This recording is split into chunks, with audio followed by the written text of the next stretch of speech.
আসসালামু আলাইকুম। Farzana's new recipe চ্যানেলে সবাইকে স্বাগতম।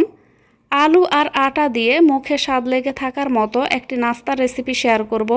সকাল বিকেলের নাস্তায় খুব সহজে ঝটপট আপনারা এই রেসিপিটি তৈরি করে নিতে পারবেন। একবার রেসিপিটি তৈরি করলে বারবার বানাবেন। সহজ এই নাস্তার রেসিপিটি ঘরোয়া অল্প কিছু উপকরণ দিয়ে খুব সহজে যে কেউ তৈরি করে নিতে পারবেন। আশা করছি আমার আজকের এই সহজ আলু আর আটার নাস্তার রেসিপিটি আপনাদের অনেক ভালো লাগবে। রেসিপিটি ভালো লাগলে প্লিজ চ্যানেলটিকে সাবস্ক্রাইব করতে ভুলবেন না। সেই সঙ্গে প্লিজ ভিডিওতে একটি অবশ্যই লাইক দিয়ে দিবেন। এখানে আমি 3টি কাঁচা আলু নিয়েছি। এবার এই আলুগুলোকে খোসাটাকে ছাড়িয়ে আমি ধুয়ে নিব। ধুয়ে এভাবে ছোট ছোট করে টুকরো করে কেটে নিব। তো এখানে সবগুলো আলু আমি কেটে নিয়েছি।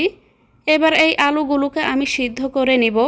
তার জন্য এখানে চুলায় একটা পাত্রের মধ্যে কিছুটা পানি গরম করে নিয়েছি। এবার এই গরম পানির মধ্যে আলুগুলোকে দিয়ে দিব। তো এখানে সবগুলো আলু আমি এখানে গরম পানিতে নিয়ে নিলাম। এবার ঢাকনা দিয়ে ঢেকে এগুলোকে আমি সিদ্ধ করে নিব। তো ঢাকনাটা দিলে আলুটা খুব তাড়াতাড়ি সিদ্ধ হয়ে যাবে। তো এখানে ঢাকনাটা দিয়ে চুলার আঁচটা মিডিয়ামে রেখে আলুগুলোকে খুব ভালোভাবে সিদ্ধ করে নিচ্ছি।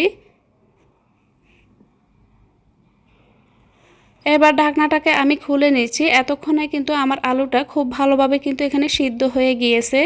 এবার আলুগুলোকে এখানে পানিটাকে ঝরিয়ে এখানে চুলা থেকে নামিয়ে নিব। দেখতে পাচ্ছেন আলুগুলো কিন্তু খুব ভালোভাবে সুন্দর মতো সিদ্ধ হয়ে গিয়েছে।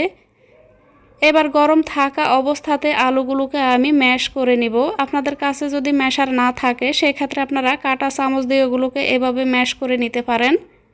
গরম থাকা অবস্থাতে যদি আলুকে আপনারা ম্যাশ করে নেন সেই ক্ষেত্রে আলুগুলো কিন্তু খুব তাড়াতাড়ি কিন্তু খুব সহজে কিন্তু এভাবে ম্যাশ করে নিতে পারবেন। এবার এখানে আমি দিয়ে দিব কিছু ধনিয়া পাতা কুচি, পেঁয়াজ কুচি আর সঙ্গে দিয়ে দিচ্ছি এখানে কাঁচামরিচ কুচি। কাঁচামরিচের পরিবর্তে এখানে মরিচ গুঁড়াটাও আপনারা দিতে পারবেন। দিয়ে দিলাম স্বাদ মতো লবণ, ধনিয়া গুঁড়া, একটু হলুদ গুঁড়া। এবার দিয়ে দিচ্ছি এখানে 1 প্যাকেট ম্যাগি মশলা। ম্যাগি মশলাটা হাতের কাছে না থাকলে সেক্ষেত্রে আপনারা চটপটি মশলা অথবা গরম মশলার গুঁড়াও নিতে পারেন। দিয়ে দিলাম 2 টেবিল চামচ পরিমাণের মতো রান্নার তেল। এবার এই সবগুলো উপকরণ একটু খুব ভালোভাবে মিশিয়ে নিচ্ছি। তো এখানে আমি খুব ভালোভাবে মিশ্রণটাকে এখানে মিশিয়ে নিলাম। এবার এখানে আমি দিয়ে দিব আটা বা ময়দা। এখানে আটা বা ময়দা যে কোনোটাই আপনারা ব্যবহার করতে পারবেন। তো এখানে এবার এগুলোকে মিশিয়ে নিচ্ছি। আলুর এই মিশ্রণের সঙ্গে আটাটাকে আপনারা এমনভাবে দিবেন যেন এখানে রুটি বানানোর মতো যেরকম খামির তৈরি করি সেরকম একটি সফট ডো তৈরি করে নিতে পারেন। আপনারা চাইলে এখানে আটা বা ময়দাটাকে এখানে ধাপে ধাপে মিশিয়ে নিতে পারেন। তো এখানে আমি একেবারে যেইটুকু দিয়েছি ততটুকুই এখানে এনাফ হয়েছে। এবার হাত দিয়ে খুব ভালোভাবে এগুলোকে মাখিয়ে নিব। আপনাদের কাছে যদি এখানে মাখিয়ে নেওয়ার সময় বেশি নরম মনে হয় সেক্ষেত্রে এখানে আরও কিছুটা পরিমাণ আটা বা ময়দা মিশিয়ে নিতে পারেন। এবার হাত দিয়ে খুব ভালোভাবে মাখিয়ে আমি একটি খামির তৈরি করে নিচ্ছি।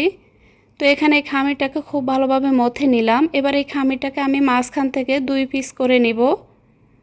তো খামিরের টুকরোটাকে এখানে আমি মাঝখান থেকে এভাবে ছিঁড়ে নিলাম। এবার এখান থেকে একটা খামিরের লেচি নিব।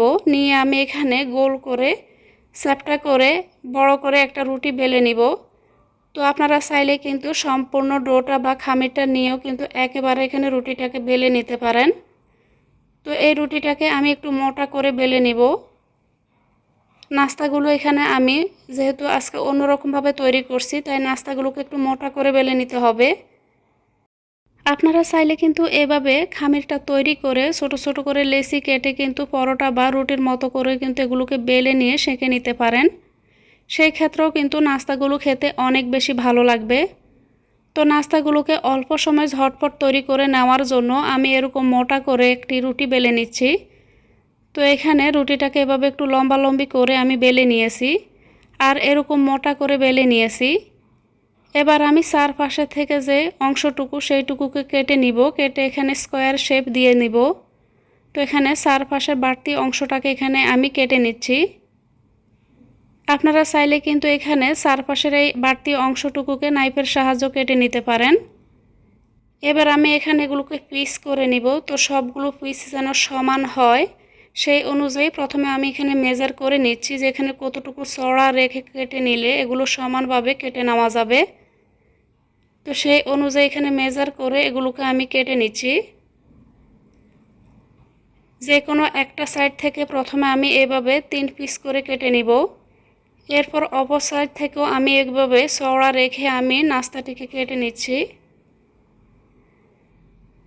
তো এখানে এই সাইড থেকেও আমি এভাবে 3 পিস করে নাস্তাটিকে কেটে নিয়েছি। এখানে আমার একটি রুটি দিয়ে 9 পিস নাস্তা হয়েছে।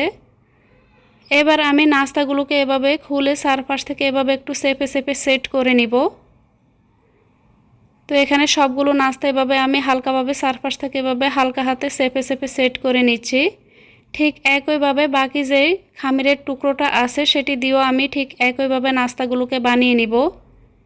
এভাবে যদি নাস্তাগুলোকে আপনারা বানিয়ে নেন সেই ক্ষেত্রে নাস্তাগুলোকে কিন্তু খুব তাড়াতাড়ি কিন্তু আপনারা বানিয়ে নিতে পারবেন।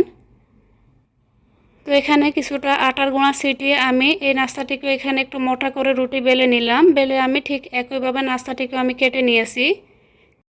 এখানে দুটি রুটি বেলে নেওয়ার সময় চারপাশের থেকে যে বাড়তি অংশটুকু বেশি ছিল সেই অংশটুকু এখানে কেটে আমি সরাসরি 4 পিস করে কেটে নিয়েছি। তো এখানে সবগুলো নাস্তা আমি বানিয়ে নিয়েছি। এবার এই নাস্তাগুলোকে আমি তেলে ভেজে নিব। খুব বেশি তেল দেওয়ার প্রয়োজন নেই, সামান্য তেলে আপনারা খুব সহজে নাস্তাগুলোকে ভেজে নিতে পারবেন। তো এখানে তেলটাকে আমি হালকা গরম করে নিয়েছি। এবার নাস্তাগুলোকে আমি তেলের মধ্যে ছেড়ে দিব। চুলার আঁচটা মিডিয়ামের কাছাকাছি রেখেছি। চুলার আঁচটা মিডিয়ামের কাছাকাছি রেখে নাস্তাগুলোকে উল্টে পাল্টে আমি ভেজে নিব। এভাবে নাস্তাগুলো বানিয়ে নিলে সুবিধা হচ্ছে আপনারা অল্প সময়ের মধ্যে কিন্তু নাস্তাগুলোকে ভেজে নিতে পারবেন। আর একসঙ্গে কিন্তু অনেকগুলো নাস্তায় আপনারা ভেজে নিতে পারবেন। এতে করে আপনাদের সময়টাও কিন্তু অনেক কম লাগবে। তো এখানে আমি নাস্তাগুলো ভেজে নিয়েছি, খুব সুন্দর একটা কালারও চলে এসেছে। এবার এই নাস্তাগুলোকে আমি তেল থেকে তুলে নিব। তো দেখতে পাচ্ছেন কতটা আকর্ষণীয় আর কতটা ইয়াম্মি হয়েছে। সকাল বিকেলের নাস্তায় খুব সহজে ঝটপট আপনারা মুসমুসে নাস্তাগুলো তৈরি করে নিতে পারবেন। তো এখানে সবগুলো নাস্তা আমি ভেজে নিয়েছি। এই নাস্তাগুলোকে এভাবে বানিয়ে আপনারা সসের সঙ্গে পরিবেশন করতে পারবেন। আশা করছি আমার আজকের এই সহজ নাস্তা রেসিপিটি আপনাদের অনেক ভালো লেগেছে। রেসিপিটি ভালো লাগলে প্লিজ চ্যানেলটিকে সাবস্ক্রাইব করতে ভুলবেন না। এতক্ষণ এই রেসিপিটির সঙ্গে থাকার জন্য সবাইকে অনেক ধন্যবাদ। আল্লাহর কাছে সবার সুস্থতা ও মঙ্গল কামনা করে আজকের মতো এখানে বিদায় নিব।